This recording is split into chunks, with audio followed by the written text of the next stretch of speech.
Hey Matt, how are you? Good. How are you doing, Jeff? Doing pretty good. And thanks for joining me on Indispensable Appraisers podcast. Yeah, thank you for having me. It's a pleasure. Great. Awesome. Hey, first question. What is the appraisal industry? What are we winning at? What are we doing well at? So I believe what the appraisal industry is currently winning at is our access to information and technology. I recall a story from an older appraiser who told me when he first started in the industry, he would have to go back and forth to the courthouse to access public records. And how fortunate and spoiled are we that we can get all that information with the click of a button. I think it is important for appraisers to learn how to leverage technology to drive efficiency while still producing a quality product. And I think that this is completed by appraisers remaining curious and always looking for ways that they can improve their appraisal process. All right, you mentioned leveraging technology. I'm going to double click on that. So, where do you think appraisers are leveraging technology, and where do you think they kind of gloss over and don't really adopt new processes and new things to automate appraisal?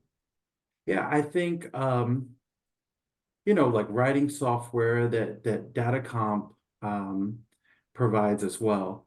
It's important not to get so used to doing it one way, um, because you're never really improving. And technology is this living creature that's always changing. And it's important to stay up to date with the changes, or else you do get left behind. That makes sense. So, where do you think the appraisal industry, what's our greatest challenge? I think similar to what I mentioned before, one of the industry's greatest challenges is access to too much information. I think, well, a lesson I learned early in my career is not all information is good information. And if appraisers are not careful, it's easy to get overwhelmed with this information fluff and get caught up in analysis paralysis, which just slows down the overall appraisal process.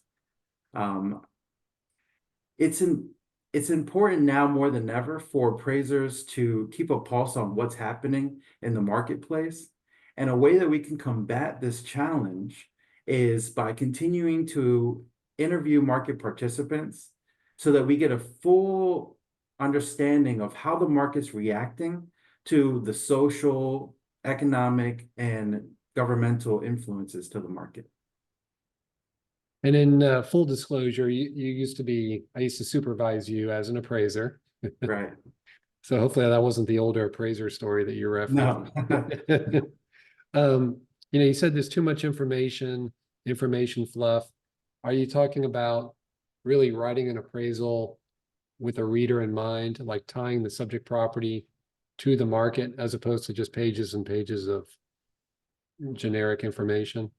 Well, that too, but my mind really goes to um, not to name names, but CoStar and those kind of data centers where a lot of times I'm realizing that what appraisers do is they take that as Bible, as truth, and it's going to take the appraiser to put on a research hat to fully understand what's going on in that deal. Did it include FF&E? Was there any business value in that sale?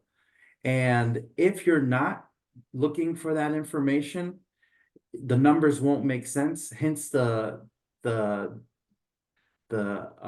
paralysis analysis that I mentioned earlier, where you're looking at the numbers and you're just confused because it's not really making sense. That's where I was going with it mainly. Gotcha. And where do you think, looking forward, it's the first quarter 2024. So looking forward, how do we improve some of the challenges you mentioned looking forward for the industry in general? Um, I think I think from a valuation industry perspective, I can think of really two ways that the overall valuation industry could improve. and they really go together. The first has to do with investing more resources into the next generation of appraisers.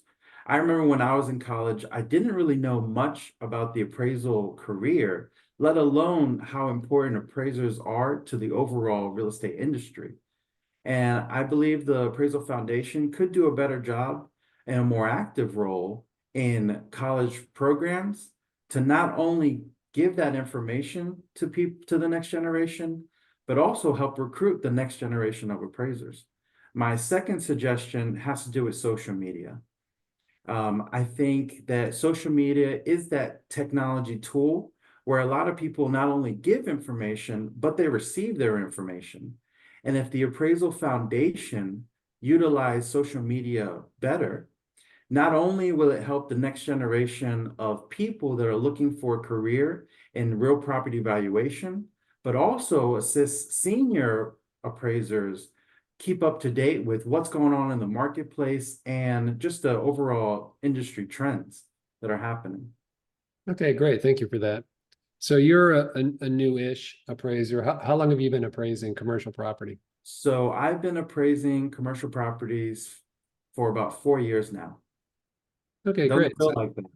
well, you're in a perfect spot to answer this question. So you're at a party and somebody is just graduating college and they find out you're a commercial appraiser and they say, "Hey, Matt, should I become a commercial appraiser?" What do you tell them? I think that I used to believe almost anyone could be an appraiser, but I'm changing my mindset on that. If you are looking for a career that almost like a ticking clock, and you want to know how the cogs move in not only commercial real estate, but any income producing property, this would be an amazing career to start off in. Um, but it's not for everyone. And it takes someone that's willing to adapt. And it takes someone with that's not afraid to wear a bunch of different ball caps. You know, one day you'll be a researcher, the next day you might go into you might have to learn the construction side of things, you know. You are it takes someone with grit, and it's not for everyone. So it's on a base by base case. And that's kind of where I'll go with that. Well, Matt, I definitely appreciate your time today. Is there anything else that I didn't ask you that you'd like to talk about? No, no, I appreciate you allowing me to come on your platform and speak with you, Jeff. It was always a pleasure working with you, and now that we're in the same industry, I look forward to speaking with you more on and off the camera. All right. Thanks, Matt. Have a great Thank you day. so much.